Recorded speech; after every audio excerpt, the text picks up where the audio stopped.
અબડાસા તાલુકાના જખૌના દરિયામાં heavy light સાથે માછીમારી કરતી 2 બોટ પકડાઈ હતી। જખૌ મરીન પોલીસ અને ભુજ એસઓજીની ટીમ દરિયામાં પેટ્રોલિંગમાં હતી ત્યારે લુણા ટાપુ પાસેથી રંગીલી 8 અને જુવી સાગર નામની બોટ તપાસવામાં આવી હતી। આ બંને બોટમાં ગેરકાયદે રીતે હેવી લાઇટ લગાડવામાં આવી હતી। દરિયામાં રાત્રિ માછીમારી પર પ્રતિબંધ હોવા છતાં હેવી લાઇટ લગાવી જળચર જીવોને નુકસાન થાય તે પ્રમાણેનું કૃત્ય કરવામાં આવ્યું હોવાથી બંને બોટના ટંડેલ સામે જખૌ મરીન પોલીસમાં જાણવા જોગ લખાવી આગળની કાર્યવાહી માટે ફિશરીઝ વિભાગને જાણ કરવામાં આવી હતી।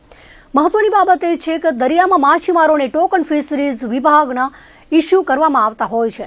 જો કે આ વિભાગ દ્વારા ચેકિંગની કોઈ કામગીરી કરવામાં આવતી નથી। દરિયામાં આ પ્રમાણે રાત્રિ માછીમારી કરતા માછીમારો સામે પહેલી વખત જખૌ વિસ્તારમાં કાર્યવાહી થઈ છે। ઘણા માછીમારો નિયમથી અજાણ હોય છે ત્યારે ખરેખર સરકારી વિભાગો દ્વારા માછીમારોને નિયમોની પૂરતી સમજ આપવામાં આવે તે પણ જરૂરી છે। લાઇફ ઇન્સ્યોરન્સ કોર્પોરેશન કચેરી ભુજ ખાતે એમ્પ્લોઈઝ એસોસિએશન દ્વારા વર્ગ 3 અને 4માં નવી ભરતી મુદ્દે દેખાવો કરવામાં આવ્યા હતા। ભુજની રિજિયોનલ કચેરી ખાતે એલઆઈસીના કર્મચારીઓ રિસેસના 1 કલાક દરમિયાન હડતાળ પર જઈ ભરતી માટે પ્રદર્શન કર્યું હતું। સૂત્રોચ્ચાર સાથે કરવામાં આવેલ પ્રદર્શનમાં ભુજ એલઆઈસીના કર્મચારીઓ જોડાયા હતા।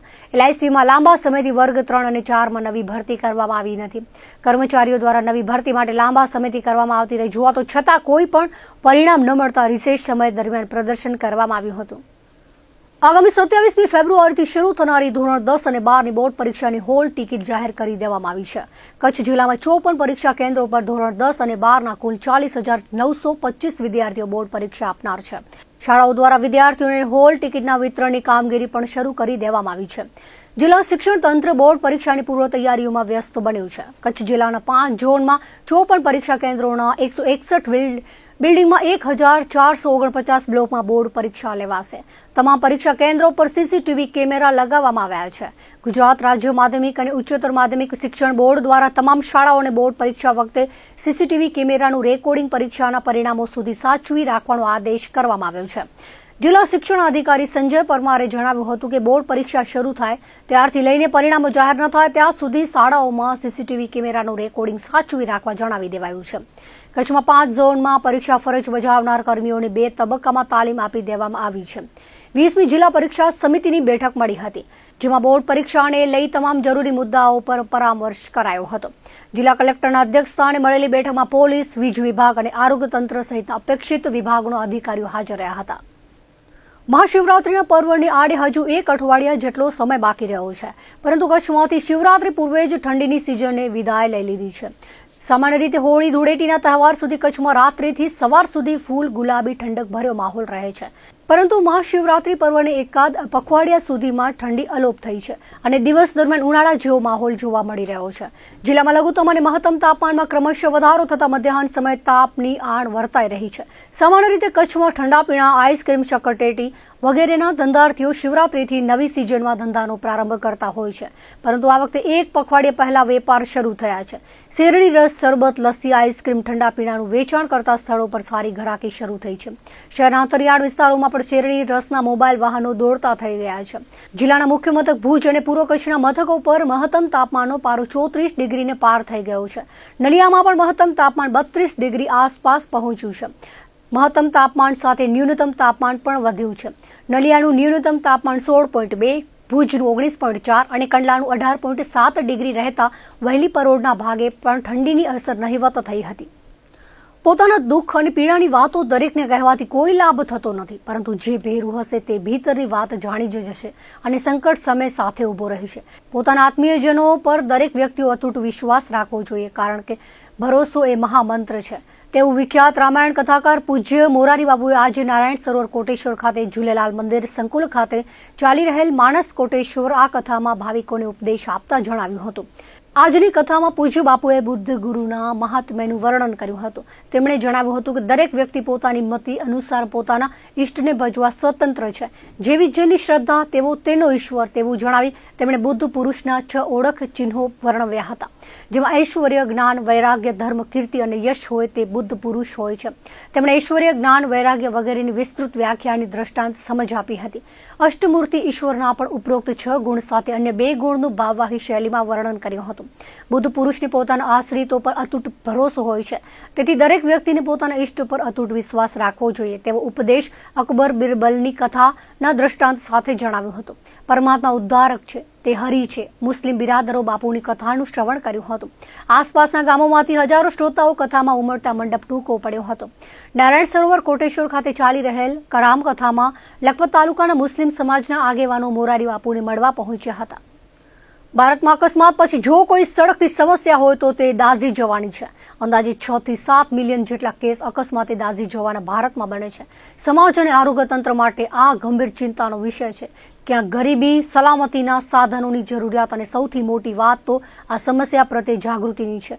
અદાણી સંચાલિત ગેમ્સ જીકે જનરલ હોસ્પિટલના બર્ન્સ વિભાગના તબીબ અને plastic surgeon assistant professor doctor Mahalakshmi પિલ્લાઈના જણાવ્યા અનુસાર દાઝી જવાના કિસ્સામાં બાળકો અને મહિલાઓ જ વધુ પ્રમાણમાં ભોગ બને છે અને દાઝી ગયેલી વ્યક્તિ સદભાગે બચી ગઈ હોય તો સમય જતાં તેને શારીરિક અને માનસિક પુનર્વસનમાંથી પસાર થવું પડે છે, જેમાં પ્લાસ્ટિક સર્જરી પણ એક ભાગ છે. આવા કિસ્સામાં વ્યક્તિએ દરેક ક્ષેત્રે જાગૃત રહેવું પડે છે. ભુજમાં પણ જીકે જનરલ હોસ્પિટલમાં સુચારુ રૂપે બર્ન્સ વિભાગ શરૂ કરવા બર્ન્સ અને પ્લાસ્ટિક સર્જન નિમી દેવામાં આવ્યા છે. સાથે દાઝી જવાના કેસમાં તાત્કાલિક સારવાર મળે એ માટે બર્ન્સ વોર્ડ શરૂ કરવા અંતિમ ઓપ પણ અપાઈ રહ્યો છે. ડોક્ટર મહાલક્ષ્મીએ પ્રાથમિક સારવાર સાવચેતી અંગે જણાવ્યું હતું. રસોડું આગ માટે એક મોટું ઘરેલું પરિબળ છે. ગેસના ચૂલા પર રસોઈ બનતી છોડી ન દો. રસોઈ બનાવતી વખતે સુતરાઉ કપડાં પહેરો. જ્વલનશીલ પદાર્થો દૂર રાખો. રસોઈ બની જાય પછી ગેસનો નોબ બંધ કરી દો. ગરમ પદાર્થો બાળકોથી દૂર રાખો. દાઝી જવાના કિસ્સામાં દાઝેલા ભાગ ઉપર કોઈ પેસ્ટ, મલમ, ક્રીમ કે તેલ ન લગાવો. જો કપડાં દાઝેલા ભાગ સાથે ચોંટી ગયા હોય તો ખેંચો નહીં. બળી ગયેલી જગ્યાને સાફ કરવાનો પ્રયાસ કરશો નહીં અને તાત્કાલિક ડોક્ટર પાસે લઈ જાઓ. આમ આવી નાની નાની જાગૃતિ બર્ન્સ સામે રક્ષણ કરવામાં મદદ કરે છે.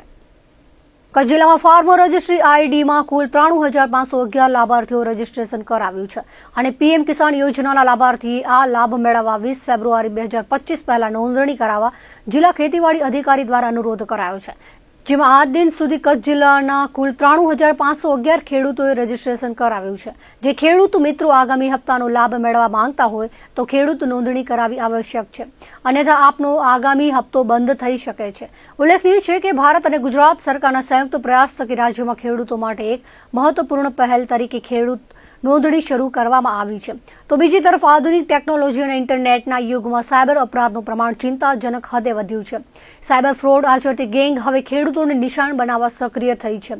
રાજ્ય સરકાર દ્વારા ખેડૂતોને પીએમ યોજના સહિતની અન્ય તમામ પ્રકારની સહાય મેળવવા માટે સરકારની એગ્રીકલ્ચર સાઇટ પર રજીસ્ટ્રેશન કરાવવું ફરજિયાત કરી દેવામાં આવ્યું છે. કચ્છ સહિત રાજ્યભરના ખેડૂતો હાલે ઓનલાઈન રજીસ્ટ્રેશન પ્રક્રિયા પૂરી કરાવવા દોડધામ કરી રહ્યા છે. ત્યારે આ તકનો લાભ લઈ લેવા અને ખેડૂતો સાથે ફ્રોડ આચરવા સાયબર ચીટરો સક્રિય થઈ ગયા છે. સાયબર ચીટરો દ્વારા ખેડૂતોને નોંધાવેલા મોબાઈલ પર કૃષિ રજીસ્ટ્રેશનના નામે એક મેસેજ મોકલવામાં આવી રહ્યો છે. આ મેસેજ સાથે એક લિંક મોકલવામાં આવે છે અને ખેડૂતોને પોતાનો રજીસ્ટ્રેશન નંબર જોવા માટે લિંક ખોલવા વિનંતી કરવામાં આવે છે. સરકારની સતર્કતાથી લિંક ખુલતી નથી, પરંતુ ખેડૂતોને સતર્ક રહેવા અનુરોધ કરવામાં આવ્યો છે. જો કોઈ ખેડૂત આ લિંક ખોલવાનો પ્રયાસ કરે તો તેમની તમામ માહિતી લિંક દ્વારા સાયબર ચીટરો પાસે પહોંચી શકે છે અને જો ખેડૂતોના બેંક ખાતામાં નાણાં હોય તો તે બારોબાર ઉપડી જાય તેવી સંભાવના છે. ટેકનોલોજીના જાણકાર લોકોએ કચ્છના કિસાનોને જો કોઈને પણ આ પ્રકારના મેસેજ આવે તો સતર્ક સાવધાન રહેવા જણાવ્યું છે. હાલ તો આ પ્રકારના મેસેજ પ્રત્યે ખુદ સરકારનું સાયબર સેલ સક્રિય બની ગયું હોય તેવું જણાય છે. ખેડૂતોને મળતા મેસેજમાં મોકલવામાં આવતી લિંક ખોલવાનો પ્રયત્ન કરવામાં આવે તો એલર્ટ સાથે આ લિંક અનઓથોરાઇઝ્ડ છે તેવું સંદેશ ફ્લેશ થાય છે. તેમ છતાં સાયબર ફ્રોડ ગેંગ અન્ય કોઈ લિંક મોકલાવી ખેડૂતોને પોતાનો શિકાર બનાવી શકે તેમ હોવાથી ખેડૂતોને સાવધ રહેવા અપીલ કરાઈ છે. આજકાલ ખેડૂતોને યુરિયા ખાતર મેળવવા માટે વહેલી સવારથી લાંબા સમય સુધી લાઈન લગાડીને ઊભું પડતું હોય છે, પરંતુ હવે ખેડૂતો પ્રાકૃતિક રીતે પોતાના ખેતરમાં જ દહીંમાંથી યુરિયા બનાવી શકશે. કચ્છના પ્રગતિશીલ ખેડૂત વેલજી ભુડિયાએ દહીંમાંથી યુરિયા બનાવ્યું છે. કચ્છના મૂળ માધાપરના ખેડૂત વેલજી ભુડિયા ભુજોડી ગામ પાસે બાગાયત પાકની વાડી ધરાવે છે. તેઓ જણાવે છે કે ગાયની સાથે રાખનારો ખેડૂત કદી દુઃખી નહીં થાય. ગાયના દૂધ, છાણ, ગૌમૂત્રમાંથી બનાવીને ખાતરનું પોષણ ખેડૂતો દ્વારા પાકને આપવામાં આવશે તો ખેતીને લાભ થશે. આ ખાતરથી તૈયાર થનાર ખેત પેદાશનો ઉપયોગ કરનાર માટે પણ હાનિકારક નહીં બને. આ ખાતર પાકને ડ્રીપ ઇરિગેશનથી આપતા પ્રયોગમાં જબરી સફળતા પણ મેળવી છે અને પાકના ઉત્પાદનમાં પણ ફેરફારો આવ્યા છે. વેલજી ભુડિયા કુલ 22 એકરમાં બાગાયત ખેતી કરે છે અને તેમાં પણ ખાસ કરીને 300 જેટલા આંબાના ઝાડ તેમની પાસે છે. તો સાથે ડ્રેગન ફ્રૂટ એટલે કે કમલમનું પણ તેઓ ઉત્પાદન કરે છે. દહીંમાંથી યુરિયા બનાવવા અંગે માહિતી આપતા વેલજીભાઈએ જણાવ્યું હતું કે દેશી ગાયના 4 લીટર દૂધને પહેલા તાંબાના વાસણમાં જમાવી, જેની પાસે તાંબાના વાસણ ના હોય તેઓ તાંબાના તાર પણ મોટા પીપમાં નાખી શકે છે અને તેને અઠવાડિયા સુધી તેને અડ્યા વિના રહેવા દેવાનું અને તેનું માખણ પણ નથી ઉતારવાનું, જેથી આ રીતે દૂધમાંથી જામીને દહીં બની જતા દહીંને 200 લીટરમાં ડ્રમમાં નાખી તેમાં 10 લીટર ગૌમૂત્ર, તેટલું જ આંકડાનું પાણી અને 5 થી 10 કિલો ગાયનું ગોબર નાખી દેવાનું છે. તો તેની સાથે જ ગોળનું પાણી અને છાણની રાખ પણ તેમાં ઉપયોગમાં લઈ શકાય છે. આમાં મિશ્રણને ગાળી લો એટલે યુરિયા ખાતર તૈયાર છે. દહીંમાંથી બનાવવામાં આવતો યુરિયા પાક માટે પોષક એવા નાઇટ્રોજનથી ભરપૂર છે અને આ ગાય આધારિત ખાતર કપાસ, મગફળી, મસાલા પાક, અનાજ પાક, બાગાયત સહિત દરેક પ્રકારની ખેતીમાં જડીબુટી જેવું કામ કરે છે અને પાકના ઉત્પાદનમાં મહત્વની ભૂમિકા ભજવે છે. આ ઉપરાંત 16 લીટર ગૌમૂત્ર, 50 કિલો છાણ અને 20 થી 25 કિલો આંકડાના પાણીનું મિશ્રણ કરીને બનતા ખાતરનું પણ વેલજીભાઈ ભુડિયા ખેતીમાં ઉપયોગ કરે છે. દહીંમાંથી બનાવવામાં આવેલ યુરિયા દર પિયતે 1 થી 2 એકર અને માઇક્રો ડ્રીપ એટલે કે સૂક્ષ્મ ટપક સિંચાઈમાં 3 થી 4 એકરમાં વાવેલા પાકને પ્રવાહી ખાતરનું પોષણ આપી શકાય છે.